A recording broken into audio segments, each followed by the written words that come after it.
you find the best guy for the best job. اب مجھے بتائیں عثمان بزدار کی کیا لاجک ہے؟ مطلب نہ کوئی لاجک نہیں ہے، لیکن سر کوئی لاجک نہیں ہے، اس پہ آئیں گے سر، لاجک وہی ہے، اس پہ آئیں گے سر. آپ نے کہا لاجک وہی ہے میرے بھائی. آپ نے کہا کہ روحانیت، سر روحانیت، آپ پڑھے لکھے آدمی ہیں ماشاءاللہ، باشرہ انسان ہیں. روحانیت کا جادو، جنتر منتر، جھاڑ پھونک، یہ چیزیں تو قرآن پاک میں اللہ تعالیٰ نے منع کیا ہے. روحانیت کا ان چیزوں سے کیا تعلق ہو سکتا ہے؟ ایک سطحی قسم کا عام سا مسلمان بھی یہ جانتا ہے کہ جنتر منتر، جادو ٹونا، فال نکالنا، ستاروں کی چال چلنا اور یہ ساری چیزیں اللہ تعالیٰ نے، اللہ رب العزت نے منع فرمائی ہیں، اور ان کا روحانیت کے ساتھ یا اسلام کے ساتھ تعلق نہیں ہے. اب فرمائیے آپ ان دو چیزوں کو کیسے جوڑ سکتے ہیں جبکہ آپ ایک بڑی پولیٹیکل پارٹی کے لیڈر ہیں؟ دیکھیں میں جو نارمل روحانیت کا کانسیپٹ ہے اس کے اوپر میں بات نہیں کر رہا. اور مجھے آپ بتائیں نا، عمران خان صاحب کہتے ہیں میرا انٹرسٹ اس کے اندر یہ ہے کہ روحانیت، یہ بات آپ کو پتہ ہے عمران، یہ بات عمران بھائی آپ کو معلوم ہے، یہ ہو نہیں سکتا آپ کو نہ معلوم. اسلام آباد میں ہر بندے کو پتہ ہے اس بات کا کہ وہاں پہ جو معاملہ ہوتا ہے. میں آپ کو یہ بتانا چاہ رہا ہوں کہ یہ چیز اب جو ہے نا بہت زیادہ ہو گئی ہے، مطلب، اور اس کی کوئی ایک وٹنس نہیں ہے، بہت سارے وٹنسز آ گئے ہیں سامنے، اور یہ کوئی طریقہ نہیں ہے ملک چلانے کا. آپ مجھے بتائیں نا، میں نے آر یو شور کہ ملک ایسے چل رہا ہے؟ عثمان بزدار کی نہیں، میں آپ سے یہ پوچھ رہا ہوں کہ عثمان بزدار کی مجھے لاجک بتا دیں آپ. کوئی لاجک نہیں سر، مجھے نہیں سمجھ آئی آج یہ لاجک ہے فرینکلی، مجھے کوئی سمجھ نہیں آئی. تو آپ بڑے زبردست صحافی ہیں، آپ پتہ کرا سکتے ہیں، مجھے یقین ہے اگر آپ پتہ کرانا چاہیں آپ پتہ کرا لیں، آپ کو پتہ چل جائے گا کہ کیا یہ نہیں کہا گیا کہ عثمان سر ہمارے خطے میں ویسے ایک ایک بات کہتے ہیں کہ اگر کسی چیز کی لاجک سمجھنا ہے تو اس کے پیچھے روحانیت ہوتی ہے. ویسے علی محمد خان صاحب، یہ ریزن ہیں جو سینیٹر عفنان اللہ خان صاحب کہہ رہے ہیں کہ یہ وہ ریزنز ہیں جن کی بنیاد پہ ہم سمجھتے ہیں کہ خاتون اول جو ہیں وہ جنتر منتر، جادو ٹونا اور یہ ساری چیزوں کو ان کے ساتھ ٹھیک جوڑا مریم نواز نے. وہ کون سے ریزنز ہیں کہ آپ لوگوں نے سیاسی چڑیل قرار دے دیا مریم نواز کو؟ بسم اللہ الرحمن الرحیم. اللہم صلی وسلم وبارک علی سیدنا محمد رسول اللہ خاتم النبی صلی اللہ علیہ وآلہ وصحبہ وسلم. جو میں نے شام کو یہ سارا دیکھا ہے، سارا دن تو بزی تھے آفس اور اسمبلی وغیرہ کے کاموں میں. مجھے بڑا افسوس ہوا جس طریقے سے مریم نواز صاحبہ نے گفتگو کی ہے کہ، اور اس پہ بھی زیادہ افسوس اس وجہ سے کہ ایک خاتون کے بارے میں ایک خاتون نے اس طرح سے تضحیک آمیز انداز میں گفتگو کی ہے، اور وہ اپنے آپ کو مستقبل کی شاید وزیر اعظم بھی سمجھتی ہیں. تو اگر سیاست میں آپ نہ بھی ہوں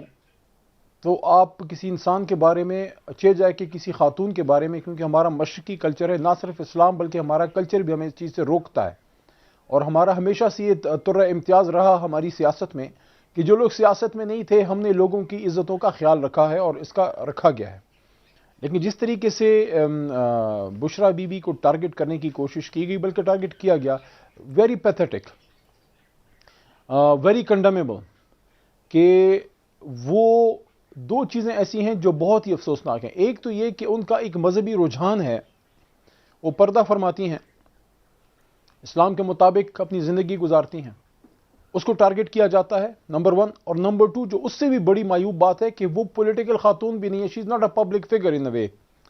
کہ وہ نہ تقریر کرتی ہیں اور وہ نہ سیاست کرتی ہیں، نہ وہ پبلک لائف میں ہے، شی از ہاؤس وائف. تو یہ تو جو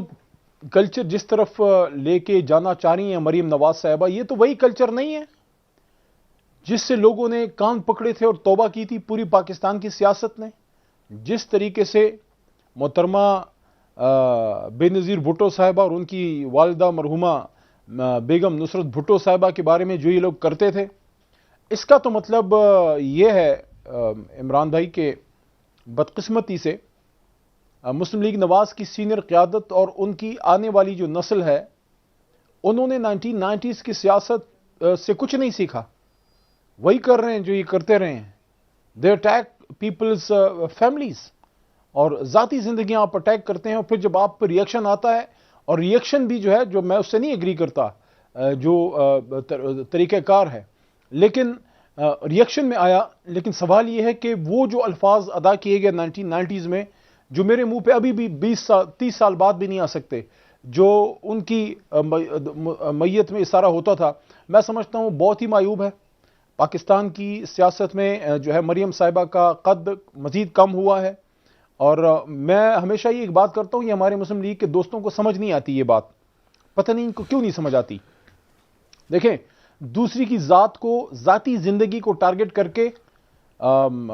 غلط قسم کی نجی بات کر کے آپ کا سیاسی قد کبھی اونچا نہیں ہوتا۔ ہاں، کچھ آپ کے پیچھے جو ہوتے ہیں ٹٹ پونجے سیاستدان، جو سیاسی ورکر نہیں ہوتے، وہ ضرور تالی بجاتے ہیں، لیکن وہ آپ کے دوست نہیں، آپ کے دشمن ہوتے ہیں۔ ضرور ان میں کچھ ایسے لوگ ہوں گے جنہوں نے اس کو برا مانا ہوگا نون میں، اور جنہوں نے شاید جرت کی ہوگی بتانے کی، لیکن بدقسمتی سے عمران بھائی یہ بھی آپ کو بتا دوں کہ سیاسی جماعتوں میں سیاسی ورکر اب ناپید ہوتے جا رہے ہیں، صرف سیاسی گماشتے ہیں، جو لیڈر کی ہر اچھی بری بات کو جو ہے وہ اس پہ تالی بجاتے ہیں، اور یہی آج ہوا ہے۔ مریم بی بی کو میں سمجھتا ہوں کہ کوئی ان کا اگر گھر کا بڑا ہے، سمجھانا چاہیے کہ آپ مریم صاحبہ جو ہیں بے نظیر صاحبہ کے گھر کا بڑا کیا وہ لکھ کے لائی تھی، ان کے خلاف کیا نہیں ہوا؟ حضور وہ لکھ کر لائی تھی۔ بے نظیر بھٹو صاحبہ، مجھے آپ ایک بات بتائیں، میں بڑا سخت ناقد ہوں پیپلز پارٹی کی سیاست کا، سخت ترین ناقد ہوں، لیکن کہیں کہیں ان کو کریڈٹ 2-3 چیزوں کا ضرور دیتا ہوں، کہ اگر ایٹامک بم کے حوالے سے بھٹو صاحب کا تھا، یا ختم نبوت کے حوالے سے، یا 1-2 چیزیں اور بھی ہیں ان کی، لیکن ایک چیز ہے، میں جتنا بھی جا کے دیکھوں، مجھے بے نظیر بھٹو صاحبہ کی 5000-6000 تقاریر میں سے کوئی ایک جملہ ایسا نظر نہیں آتا کہ خاتون ہوتے ہوئے انہوں نے کسی کی ذات کو، کسی اور خاتون کو ٹارگٹ کیا ہو۔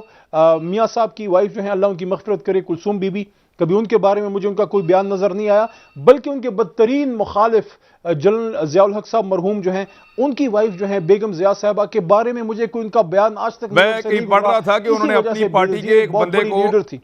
مریم نواز کے بارے میں نازیبہ بات کرنے پر 90s میں بے نظیر بھٹو صاحبہ نے اپنی پارٹی کے ایک اہم آدمی کو پارٹی سے نکال دیا، وہ بھی ان کا دست راست بنا ہوا ہے، اور وہ جس کو مریم مریم نواز کے بارے میں زومانی باتیں کرنے پہ جس کو بے نظیر نے نکالا، وہ اب پی ایم ایل این کے اندر ہیں۔